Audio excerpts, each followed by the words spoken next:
Hi, నాకు చాలామంది కామెంట్స్లో పెట్టారు పచ్చళ్ళు ఏదైనా చేయండి అక్క అని. అందుకని ఈరోజు నేను టమాటా పచ్చడి చూపించబోతున్నాను.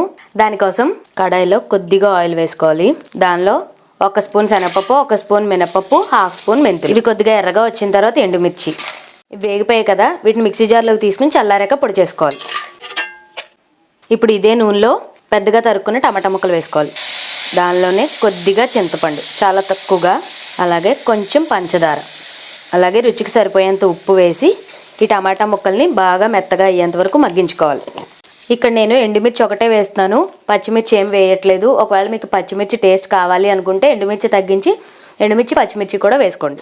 టమాటాలు చక్కగా మగ్గిపోయాయి. ఇప్పుడు స్టవ్ ఆఫ్ చేసేసి దీన్ని చల్లారిన తర్వాత ఇందాక మనం మిక్సీ చేసుకున్న ఈ పొడిలోనే ఈ టమాటా ముక్కలు వేసేసుకుని మెత్తగా పేస్ట్ చేసేసుకోండి. అంతే, టమాటా పచ్చడి రెడీ అయిపోయినట్లే. చూసారుగా, ఇదేనండి ఈరోజు వీడియో. మరిన్ని షార్ట్ రెసిపీస్ కోసం వీడియోని లైక్ చేయండి, షేర్ చేయండి, కామెంట్ చేయడం మాత్రం మర్చిపోకండి.